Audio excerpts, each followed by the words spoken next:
All right, guys, what's going on? Welcome back to the Everything College Football Podcast. Today, me and Nick here, we're breaking down the Ohio State Buckeyes as they begin spring ball out in Columbus.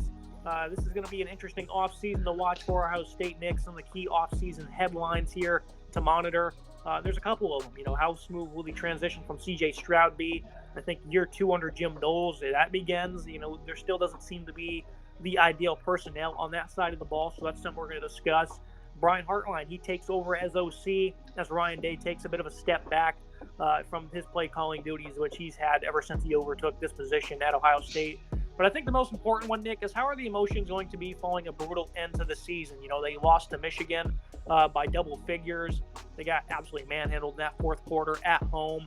They turn around, USC loses, they end up in the playoffs, and they should have beat Georgia. I picked them to beat Georgia, and they played their heart out. I was very impressed, even though I picked them to win that game, of course. I was very, very impressed by the preparation by Ryan Day, the focus from C.J. Stroud and these boys, and they ended up losing on a field goal from one of the nation's top kickers that was hooked left immensely. And then Georgia turns around and wins by 50-plus points in the national title game. Nick, this is going to be a hard season for Ohio State fans. I certainly still feel that heartbreak for them, not just the fan base, but of course the players and coaches, because when you see that national title game, they were this close away from being a national title. This is going to be a hard one to let go because they were really right there, Nick, and they should have been national champions this past season. When we looked at the draw for the playoffs, you and I both agreed, and we both picked Ohio State. We're one of the few peoples in the sort of college football area that picked Ohio State here, but you and I both thought that the secondary of Georgia would struggle against what was a really talented wide receiving core that Ohio State had. I loved the pick up into game time. I thought it was an exciting pick. I really liked what I saw in Ohio State. You and I both agreed. We were talking up into the kickoff that we thought this was going to be the time for Ohio State to win this game and make it to the national championship game. It's also important to note they were missing Jackson Smith-Njigba. Of course, he battled health all season. He didn't play in the playoffs at all to kind of prepare himself for the draft. If they have him on the field, I hate to play the what-if game, but I think that's a totally different matchup for Georgia. I think it's a nightmare for them. This is a really talented team. We saw that last year. I know the loss at home to Michigan was brutal, right? That's a tough thing to see, but I think they rebounded. They showed they had strength in the playoffs. They really put their best foot forward, and they really just got unlucky in the end there. They should have won that game, and now they got to come back with chip on their shoulder. I think the move for Brian Hartline to take over as OC is a great move. I think Ryan Day needed to focus more on the day-to-day operations of the team as a head coach and kind of not focus on the play calling aspect. I think it's going to set his mind right and get him focused on what's going on with the team inside and out. I think it's a really strong move here for this team. Of course, quarterback's a huge question mark. A lot of other teams in college football have question marks at quarterback, so it's not my biggest worry. In Ohio State, it's been known to kind of plug guys in, plug and play, make it work very quickly. The defense got a lot of questions, right? Is Jim Knowles going to continue to build this defense and make it a lot better than it was 2 years ago? It's got to continue to improve. Now, looking at that offense, we'll start with quarterback. C.J. Stroud, of course, I was a big fan of his. I picked him to win the Heisman before he even started a game there, and I ended up being pretty spot on with that. He should have probably won the Heisman 2 years ago. Bryce Young ended up with that award, but he was a flawless player for 2 years almost. He's probably going to be the top pick here next month's draft. Brian Hartline, I think he's doing a great job with this offense. He's a part of the game plan on a week-to-week basis. He understands this offense inside and out. The routes here, they generate plenty of space, a lot of NFL concepts. They have a power run game that attacks the inside. Just overall, a great understanding of the offense. And, of course, he's coached some high-profile wide receivers, plenty of production from his guys. So I think he's going to do a great job in this position. Looking at quarterback, it's going to be up to Kyle McCord and Devin Brown. McCord, he's a former five-star, 6'3", 222, strong-armed guy. He's a leader, good under pressure. He's accurate. He can rip the ball into tight windows. I certainly think consistency when going downfield is a bit of a concern. He's not very mobile one bit. He also got a start back in 2021 against Akron. In that game, he had 3 straight balls that were flat out awful. The nerves certainly got to him. And then on the next drive, he had a ball that got tipped. It was underthrown. Probably should have been picked off. He settled down, started ripping it a good bit, had some good touch and some nice accuracy downfield. He had a 30-yard touchdown in a tight window, and then he had a 45-yard throw downfield before the half. He had a pick in the second half where he stepped up in the pocket. He had some space on his left side when I was watching this film where he could have made a throw downfield, but instead he panicked and overthrew his covered tight end in the flat for a pick. Overall, that day, because this is the only sample size we have about it, so that's why I'm going to talk about it, he was a really good distributor en route to, 319 yards and 2 touchdowns and only 13 completions. Had some good throws that day. That's the only thing we have to really base off Kyle McCord. And then Devin Brown, this is a guy who is a thinner frame guy, certainly has more quickness. He's pretty nimble when on the move. He has that release. He has much more mobility as well. Looks like a gamer on the run. I seen him play in the spring game, though. It was a clean pocket. For some reason, he pump faked, and then when he did, it backed him up about 3 yards. Then he let it sail for 50 yards, but overthrew his guy that was wide open. So very odd, and the lack of touch was evident. So, Devin Brown, I think settling down might be something he has to do as well. There was another late one in the game on 4th and long where he had some space on the right side to evade pressure, a clear lane. Instead, he underthrew his wide receiver that, yet again, won a one-on-one. It would have been a touchdown. This is going to be something, Nick, that you're going to see a lot, though, is these wide receivers wide open this season. These guys got to be able to put it on them. And, of course, in the spring game, you're out there having a little bit of fun, but certainly I think all the reps matter. He was praised as a good distributor at all levels. The touch and accuracy over the middle, the quick release. Those are all big keys to this offense, and that's why this is a tough battle to predict because McCord's likely going to be the starter, but I think Brown here certainly has an intriguing skill set that could certainly give them a boost. Yeah, I think Brown's a solid quarterback. I think Kyle McCord's going to be the starter for me. I love the size, 6'3", 222 pounds. Really good frame there, solid player overall. High recruit at a high school, played ball in Pennsylvania, one of the better quarterbacks come out of Pennsylvania in the last few years.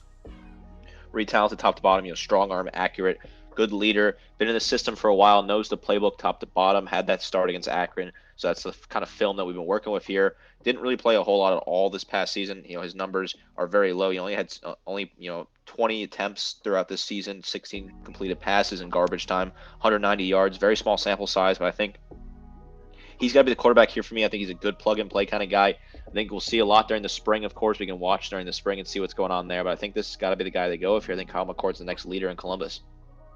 And now you look at a loaded group of skilled weapons. And, going into 2021, I picked TreVeyon Henderson to be the top impact true freshman. He had over 1,500 yards, 19 total touchdowns. But he didn't exactly have a great sophomore season, mainly because he was just beat up a lot. 5.3 yards per carry, 571 yards on over, a little north of 100 touches. The second half of the year, he just was not, on the field very much. He wasn't exactly effective when he was. I thought he had a good day against Penn State. But that was the last game we really saw him in. You saw him play against Maryland, but he was really beat up and was just ineffective in that one. Dalton Hayden had to kind of carry the load in that one. But TreVeyon Henderson, this is a guy that I think a lot of people have forgotten about just because he hasn't seen the field much over the last, couple of weeks, like we alluded to. Good breakaway speed, though. This is a player that's electric and open field, really nice burst, mainly a one-cut back that, kind of lacks creativity, but he's a solid pass catcher, a great contact balance.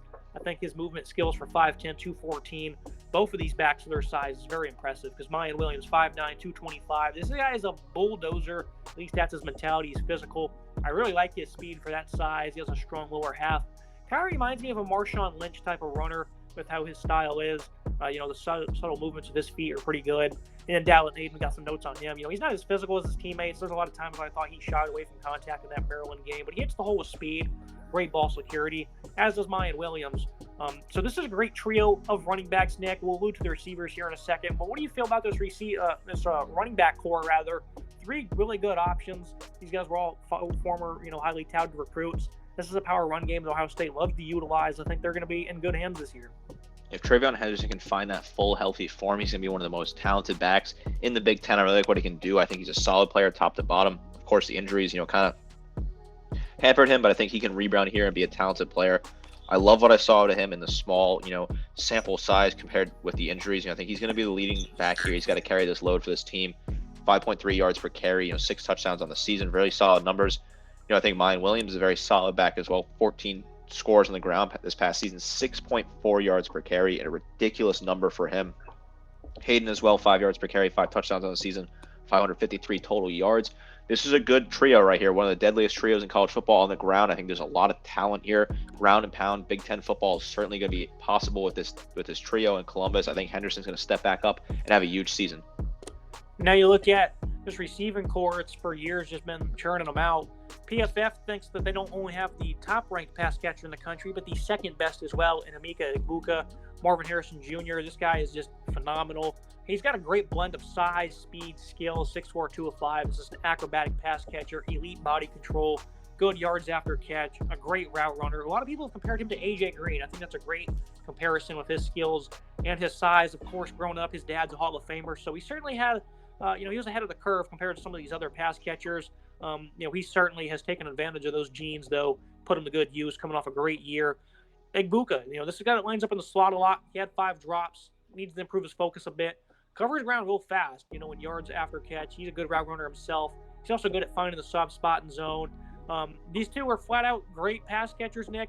I just talked about the 5 drops for Emeka, though. Marvin Harrison at the end of the year, he had 3 drops on the year. All 3 of them came in the final 2 games, one against Michigan, and then I think it was 2 against Georgia as well. One of them would have been a big-time gain. He beat Keely Orengo across the middle of the field and just dropped the ball. So I'm not sure what's for that, because Harrison, the only time he dropped the ball was in the biggest moments of the year. I remember the one against Michigan was also past the sticks as well. So those are the only concerns I really have with these 2 pass catchers, is maybe, tighten up a little bit with the hands, especially in the crucial moments. But other than that, I have no complaints with these top 2 pass catchers. You also throw Julian Fleming in as well, who's a former 5-star that has good size and speed, great ball skills, a lot of good running skills as well. Lots of untapped potential with him. Again, this is a guy that was a top 5 prospect who hasn't really blossomed yet. How do you feel about this trio of pass catchers? It's a very ridiculous trio of pass catchers, some of the best in the nation. We've seen this a lot in Columbus. They've had a lot of talent in skill positions, especially at wide receiver. They produce a lot of talented wide receivers. This is a solid group here. Marvin Harrison Jr., of course, takes after his father, just as talented as his father was. Incredible wide receiver, 1,263 yards on the season, 16.4 yards per catch, 14 touchdowns for him. Emeka Egbuka, fantastically talented wide receiver. Excited to see what he can continue to do. What a star he is. Julian Fleming, hasn't quite lived up to that expectations, but he is still super talented. There's a lot of untapped potential there. I really think this is a chance for him to kind of break out and get some of those looks. Of course, JSN is leaving. We really wonder what we would see out of him this past season. He didn't quite have the season we hoped for, obviously, due to the injuries. So now there's an opportunity for Fleming to step up and be involved in this offense a little bit more. He's got a huge chance here to make a name for himself. I really like what he can do. Slot him into that wide receiver Z role. Doesn't have a whole lot of competition on the depth chart there. This is going to be his role to have all season. I really like what I can see out of him there. I think he's a very talented wide receiver, good speed. I like what he can do after the catch. So I think it's a very exciting offense top to bottom. I love the wide receiving core. This is a very deadly triple threat wide receiver, and at running back, this offense is going to be very scary as long as the quarterback play holds up. And Brandon Ennis, another incoming player, I think he was a 5-star, if not very highly rated 4-star. This is a competitive player, also has a good route tree with some quick feet. They love his explosion out of his release, physical after the catch as well. He's probably going to find his way onto the field. Xavier Johnson and Cade Stover, 2 guys I think they're not going to get any love at all this year, but they're going to play crucial roles in this offense. Stover, he's still pretty new to the position. He really bounced around throughout his career. They finally put him in, an impactful role this past year.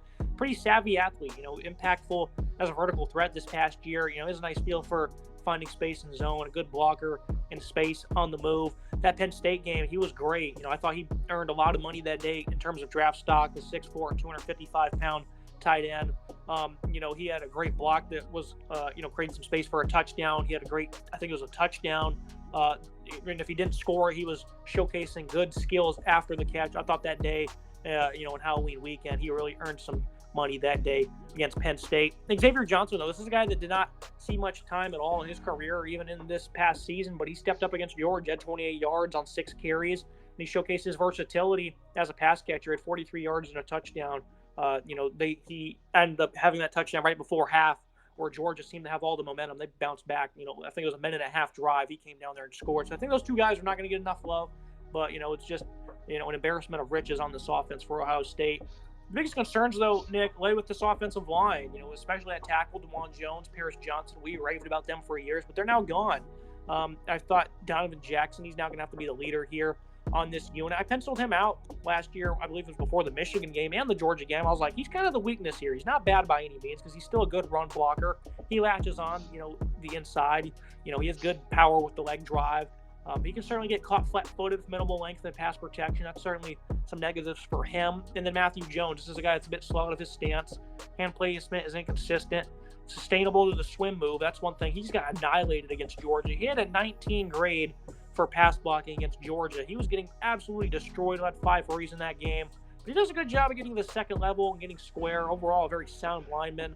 But he did struggle immensely against the nation's top defensive line.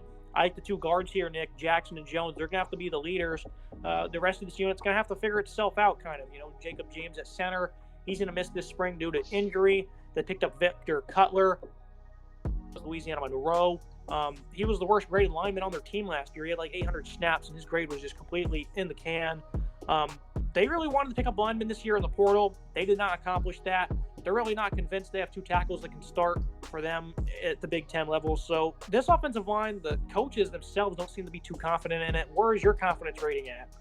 Yeah, I'm certainly concerned with this offensive line. I think, especially when I look at the left side, really concerns me, right? Two redshirt sophomores there at left tackle and left guard. That's really concerning. I think the experience is certainly a problem on the left side. I think they'll be exposed on the left side very early on in the season. I think that's a tough thing to see. Look at right tackle. I think Josh Fryer is solid. I think he's a good, experienced right tackle, but also I just get concerned. Right? I think the outside is really concerning for this, especially left tackle, but I also think right tackle is a problem here. I think Matthew Jones is a good leader in the center there at right guard. And then, of course, Jacob James at center, good, experienced player as well. But this is not a offensive line that jumps off the paper at you. This is not a super talented offensive line that we recognize, where they're losing a lot of talent in the NFL draft. It's going to be a learning process here in Columbus on this offensive line. I'm definitely concerned to see the progress they make. Now, Josh Fryer, this is a guy we do have some notes on. The inconsistent hand placement with him. He tends to play too high. He is 6'6", 315, especially when he's hit in the chest of a nice punch. I think he got the start against Michigan as the game I watched. He's likely going to be a tackle. He can play inside as well. He looks more fluid at tackle, though, with some good lateral agility. He seems more confident and comfortable there. Zen Michalowski, he's a hard worker, 2 years developing, so I think he potentially is molded for this role. He has above average arm length. He's a good athlete, so nice bend and some quickness. He's added on a lot of weight, though, since high school, so we'll see if that, brings him down by any means. But this offensive line, I think, is certainly a work in progress. I think they'll be able to offset it in certain ways. We'll have to just wait and see in September before we can make accurate analysis. Now, looking at this defense, Nick, coming into the year, obviously they were able to, pluck Jim Knowles away from Oklahoma State after what I thought was the top defense in college football in 2021. Personnel is still a bit of an issue, but I think they made the most of what they had. Back in 2021, you remember that game against Oregon and Michigan, and even against Utah, the three best teams they played, they absolutely scorched them on the ground. Toughness was just a big issue for them. And coming into this season, I figured that was going to be the make or break area of this football team, was how they would do against the run. Of course, we didn't get to see that until late in the year. And I picked Michigan to win that game against the Buckeyes, and of course they ended up doing it. But I thought they were going to run it down their throat again, and they didn't really do that. And of course, the numbers were certainly inflated because they were able to rip off some large runs late in that game to seal the deal. But they did a lot of their work through the air that day. Ohio State proved me wrong. They brought the physicality against the nation's top offensive line. They had, of course, they did end up giving up, a substantial amount of rushing yards because of those, I think it was 270-yarders by Donovan Edwards. But they passed the test, Nick, and they did the same thing against Georgia. Only gave up 135 in that game. Of course, Georgia only had 26 attempts. But, there's a part in that game where I was like, here comes the barrage, because they were doing a pretty good job early, and then they started to rip off a few runs. And that barrage never came. They held up very well against the Bulldogs. I certainly think the physicality has improved a good bit. I could be wrong, but I certainly think, 3.5 yards per carry compared to, the 3.7 they were giving up in 2021. It's a bit of a substantial difference. And they also look great against Notre Dame in week 1 against the run. So that's going to be the big focal point of this football team this year, in the Big Ten's getting back to dominating against the run. The interior defensive line, Michael Hall, Tyreek Williams, depth might be an issue up here for them as well. Two former high-end recruits, 5 stars, Jack Sawyer, JT Tuimoloau. Will these guys finally come alive? What is your assessment of this defensive line? Because I think there's some interesting pieces here. There are some seriously nice pieces here. I think Sawyer and Tuimoloau got to really step up. 10.5 sacks for JT. And then you look at Sawyer, he had 6.5 sacks I read those numbers wrong. Wait. I meant 3.5 sacks. It's Tuimoloau, how you say it? Yeah, say it like that, I guess. I don't even know. Tuimoloau. Okay. I look at JT Tuimoloau, 3.5 sacks. Jack Sawyer, 4.5 sacks for him, right? And then a couple tackles for 10.5 tackles lost for JT, 6.5 for Jack Sawyer. That's some solid numbers right there on the defensive line. I think there is some production here that really can be got out of these guys. I think Ty Hamilton's a very slept-on kind of guy. I think he's got some potential. Haven't seen a whole lot of him, but I think he's got some potential in this league. He had 15 tackles last year, didn't get a whole lot of experience on the field. I like to see what he can do and step up. I think he's got untapped potential as a redshirt junior. Tyreek Williams as well, another guy that I think's got some seriously untapped potential. He had 2.5 sacks last year. So I think there is some potential here. There is some solid players. I think the size is good. I think they'll be able to stuff the run, but they're just inexperienced guys that really have not had that chance to break out yet. I want to see a breakout year out of this defensive line. They got to get after the quarterback here, put some pressure on the quarterback, and stuff the run. I really need to see that out of these guys. I think Sawyer can definitely step up there, but I have a lot of question marks about the talent, whether or not they can really hit that potential. I certainly think the first wave of defenders on this defensive line, they're certainly all going to be really good. The depth will interestingly be a position to watch. Michael Hall, though, this is a guy that was a great penetrator of power and quickness, good rip, very nimble athlete. thing about him is he was off to a monster start in the first half of the year, utilizing those traits I just mentioned. He had 4.5 sacks before October 8th. He had none after that. He still ended as the season leader in that category. That's certainly a big red flag for a team that, a couple years ago with Chase Young, they were getting after it. JT Tuimoloau, this guy is an aggressive pass rusher. The motor's a little inconsistent, but when he's a fresh body, he's really getting after it. An impressive athlete for his size, a 6'4", 272. Really good power. I like the burst off the line of scrimmage, good length, the leg drive, the hand placement. He always seems to beat pulling tight ends or offensive linemen. He's not really a disruptor in the run game. The pursuit isn't exactly ideal at the moment, but he does have the lateral agility. I think he can really take his game to another level this year as a run defender. That game against Penn State was one of the greatest games I've ever seen by a defender. I think right behind the Ndamukong Suh performance against Texas all the way back in, 2009. He had, strip sacks, regular sacks, 2 interceptions. One was a pick six. He forced, I think, another pick or two. It was just a crazy game, a stat sheet stuffer that day. I'm very excited for him. And Jack Sawyer, like you said, he was another one of those number 1 ranked recruits. Tyleik Williams, the guy who was a nice explosion out of his stance. And he does a good job of getting around the shoulders as well. So I think this defensive line, they're starting to lead the charge this year when it comes to stuffing the run. Linebacker, this was a big position I was worried about last year. I was highly critical of Tommy Eichenberg in 2021. He answered the call. He must have heard my criticism because this guy was the most improved player, I thought, last year. He did a great job at filling those run lanes, which was a big struggle for him. Conveniently enough, I looked at his grades just the other day from those games against Utah, Michigan, and Oregon from 21, where they struggled, and he struggled on tape. And those were those worst graded games really in his career. And he's just been a film junkie, really. The good eyes have translated the coverage, great anticipation. The closing speed has certainly impressed for them. I'm very impressed with what Tommy Eichenberg was able to do last year. Steele Chambers, this is the guy they're looking to get more out of this year. The former running back, played over 1K snaps the last 2 years. I think he's really starting to take shape at linebacker in terms of fundamentals, understanding of the position, angles, the pursuit. I'm impressed with. Does a good job of shooting gaps as an extra body. Not the most fluid in space. He's still a guy that's 232 pounds. He's a solid run defender. He's not exactly a havoc wrecker himself, but I'm very happy with these 2 linebackers at this moment in time. Cody Simon, this is a guy, the second wave of defenders, I think, here at linebacker, they're going to be happy with. This is a guy who's rangy in the box. Not much of a pass rush asset, but him and Eichenberg are both 6'2", 239, so I think they have some good bodies there. And the biggest question mark, though, Nick, C.J. Hicks. This was a guy who was a special teams asset in year 1. I was wrong last year. I thought he was going to get on the field early and often. He didn't play a single defensive snap. This is a guy soaked up a lot of knowledge this past season, especially from Jim Knowles. He could potentially play that hybrid role they like to uncork on this defense. He's very fluid in space with some good ball skills. He's potentially a guy that can offer them some assist in coverage. What is your assessment of this linebacking core that, despite having the same players, I'm pretty high on them this upcoming year compared to where I was 2 years ago, where I was not a fan one bit. Tommy Eichenberg is a super talented linebacker, has finally really stepped up and hit that mold that we were hoping to see out of him. I really like what I saw to Tommy Eichenberg. 120 total tackles this past season, 12 tackles for loss, 2.5 sacks, plus an interception, solid top to bottom. This guy is really talented, a leader on the field, 77 solo tackles, right? This guy is a leader on and off the field. He's the type of guy you want in your locker room. He really stepped up at linebacker.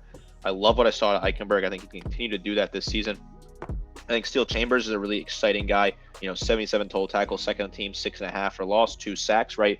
He can make that step forward as well this year. I like him a lot. I think he's an underrated guy. People don't really talk about him a lot because he's not playing that number 2 role here in Columbus. Very talented player. Denzel Burke's another guy I'm looking at who I think he's a solid guy as well for this team. 34 total tackles for him. And there's a solid linebacking core top to bottom. I really think there's a lot of talent here. They can really see what they can do. The physicality is getting better. I think these guys can hit hard. These guys will tackle. Jim Knowles is certainly teaching and kind of developing that system that's going to work out that way. I really like what I see out of this defense, and these linebackers will be great this year. Now we'll go ahead and shift to the secondary, also staying focused on the front 7 for a minute. The jack hybrid position wasn't utilized all that much in Jim Knowles' defense last year.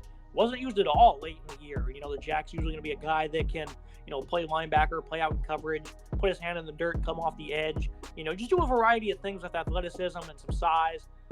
And that's something they still really want to implement in this defense. That's why I wanted to shift to the secondary for a minute, because Sonny Styles, him and C.J. Hicks, they're both 5 stars in this past year's class. 6'4", 220. This guy has the athleticism to play safety, but his size, I think, calls for him to potentially play that jack role or maybe get involved as, a linebacker a little bit more. I think that's a big topic of concern this upcoming season because Knowles certainly wants to do that. This defense is not going to reach their full potential until they can find a guy who can play that. Jack Sawyer didn't exactly thrive in that role. Jean Baptiste, he's off to Notre Dame. He played it a little bit. But Styles, this is an impressive, fluid runner for his size. Kind of reminds me of J.L. Skinner from Boise State. Exact carbon copy in terms of body type and size. He was great in the box for the Broncos this past year. This is a guy that has a strong lower body. Again, the athletic skills to be a DB, for the size, being, maybe a linebacker. The physicality is a question, with this role in this defense, Nick. Do you think they're going to shy away from it, or you think that the assessment that they're not going to reach their full potential is pretty spot on, even though they do have two guys in Styles and Hicks that could potentially play that role? I think Styles could play that role perfectly. I'd really like to see him play that role. I think this would be a good position to kind of move him around a little bit, get him in that position at Jack linebacker to kind of make some plays on his own, kind of throw him where you need to throw him. I really think it's an underrated role here. I think Jim Knowles got it, utilized that this year. I think Styles just has so much untapped potential. Young guy, a lot of inexperience, but I think he can continue to grow as a player. I feel like you got to throw him in there and make that kind of position. I think this is a really exciting potential for this defense to have that kind of wild card sort of player there, and Styles who can really make some noise and make a good play for you. My opinion on the linebacking core certainly shifted, like I alluded to a few minutes ago, but the secondary hasn't, just because they don't seem to be pulling in those guys in the back end that they need to be. Denzel Burke's the only proven commodity at corner for the most part. Well, he has length. He's a confident guy in press, has the quickness, the mirror underneath. They didn't exactly have the greatest of years, though, this past season. He does have some good closing burst. I like his ball skills, even though he didn't make many plays on the ball this past year. The technique, it still needs some work. Gives up a little bit too much cushion in an off-man coverage. He's not exactly a strong tackler, anyways, and that's certainly a back draw of that. So I think Burke certainly has some negatives to work on.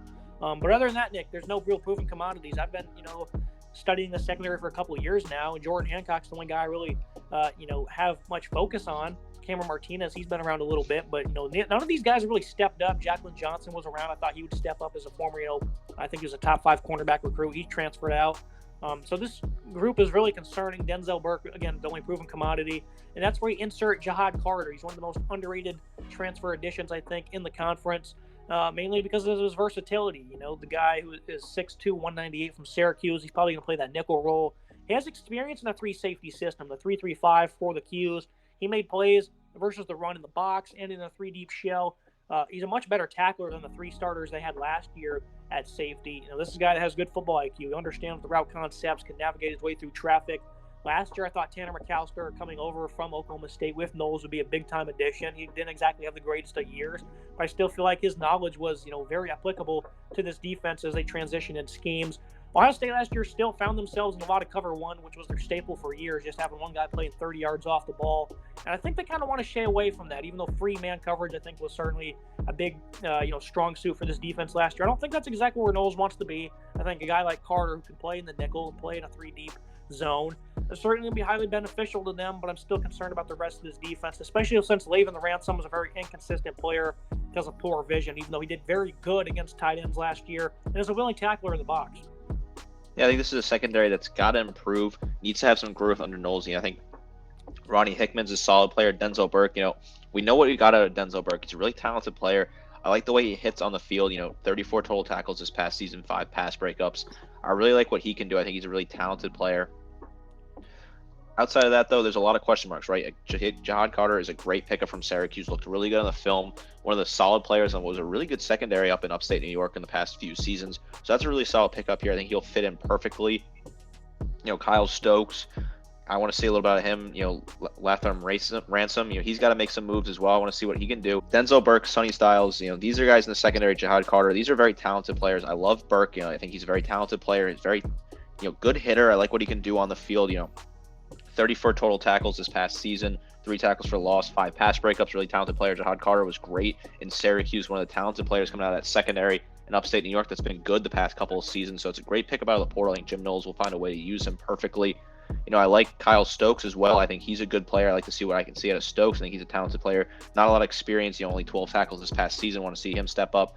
The secondary has a lot of question marks. There's a lot of young guys getting plays here. A lot of room for growth. This is a secondary that has talent top to bottom, but I want to see a lot of growth out of them. They got to play better. Maybe, get some pressure on the quarterback from the secondary as well. And this is a very talented secondary that we just have not seen their full potential yet. Now we look at the schedule. Of course, we're not going to make many predictions at all until, about August or June, July, those months. But looking at this schedule, Nick, when you compare it to a team like Georgia, this is pretty exciting. You start September 2nd at Indiana early on in the year in Bloomington. That seems to certainly be a game that likes to trip them up occasionally. September 16th against Western Kentucky, Malachi Corley, the top receiver for them, and Austin Reed. This air raid offense is no joke, Nick. It's not something to play with, and I think if your secondary's been struggling like it did at times last year, that can be a real trip-up game. Obviously, I think Ohio State's going to win, no problems there, but it's going to be a big test for their defense, especially with Notre Dame lurking. Of course, Tommy Reese is gone. The downfield passing attack was one of the worst in college football last year, but Sam Hartman has arrived, and I think experience and playmaking is certainly going to be a big thing to monitor from that offense in that game, especially going on the road. It's going to be a big challenge there for their offense as well. Marcus Freeman, he dialed up a great game plan last year, and they held him in check for pretty much 4 quarters in that game in Columbus. Now they're coming to South Bend. At Purdue, Jeff Brom's gone, but, the Boilermakers have been tough. We'll see what they do in terms of, Hudson Card's coming over. We'll see if they implement the same offense. The first half of the schedule, I think it's pretty interesting. But you look at this back half, Nick. Of course, we haven't did much deep research on any of these teams, really. So, when we revisit it here in a couple months, we'll have a better idea of wins and losses and whatnot. But I think Penn State's going to be a really good football team. Some of their top defenders are coming back. I think that James Franklin's going to have a ball team this upcoming year. At Wisconsin, October 28th. Luke Fickell, this game's going to be emotional for him. This is going to be a big-time game. They're going to put a lot of blood, sweat, and tears into this one. Luke Fickell's going to be gunning for this Ohio State job. This game is going to be important. Also, Phil Longo and Tanner Mordecai coming over, so it's going to be a different look offense. It's not going to be the same old Badger Buckeye games where the Ohio State Buckeyes just completely rail them. November 4th at Rutgers, that could be something there. Mel Tucker looking for a bounce-back year. November 11th against Michigan State. The Golden Gophers, Minnesota. They've been playing some real tough defense as of late. Offense is a little bit A-champ. That's still going to be a tough battle there. A physical game before having to go to Ann Arbor the next weekend. They've already lost 2 in a row to Michigan. This is a very tough back end of the schedule, Nick. You think maybe 3 losses on this schedule entirely is certainly possible? I think 3 is probably too much. 2 is certainly possible. I'm highlighting, at Notre Dame, at Michigan are probably the 2 losses I'd circle, or, at Wisconsin, at Michigan would be the 2 I'd circle. So 2 of those 3 games, I think they trip up here. I like at Indiana week 1. That could definitely be a wild card game. Ohio State week 1 on the road. They've had some disappointing games in the last few seasons. So I certainly think that if Indiana's firing on all cylinders, it'll certainly be very loud in that stadium week 1. So that's a game to look at, especially if it's prime time. Fox might put it at prime time potentially. At Notre Dame, it's a tough trip to South Bend, right? Tough place to play. They're going to be very excited for that game. Talk about a rabid fan base, right? They're going to be crazy. This is a game they want to win after losing last year, playing really well, but losing last year. They're going to want to win this one at home. At Purdue, West Lafayette's where dreams go to die, right? This Ohio State team struggled in the past. They got knocked out of the playoffs in 2017, losing in West Lafayette. So there certainly is a possibility they struggle there. You never know what you're going to get in West Lafayette. Scary place to play. At Wisconsin, Luke Fickell, of course, a lot of emotions for him. Big moment for him. Can he knock off the school that he's coached at, wants to coach at, alma mater, all that? Gonna be a tough matchup. Minnesota, don't sleep on Minnesota. They could find themselves in form. That offense, if it's firing on all cylinders, and that we know that how good that defense is.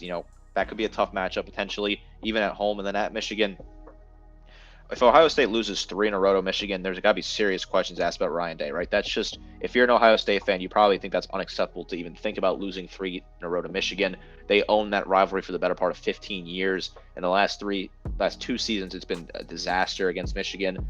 They get them on the road. They got to win this game. I think, Ryan Day, the seat's going to get very hot if he loses to Michigan. 3 in a row is unacceptable if you're an Ohio State Buckeyes fan. That's a tough matchup. Certainly, Michigan's going to be a good ball club this year. This is a tough schedule. It's certainly better than a lot of other big teams in college football. I give credit to Ohio State for scheduling a trip to Notre Dame. That's a tough thing to schedule when you're a big program like this hunting for a playoff spot. So I give credit where credit is due. I like the schedule top to bottom. It's very entertaining. As always, Nick, I appreciate you joining me. I'm not an Ohio State fan by any means, but for some reason every year this is just such a fun team to break down.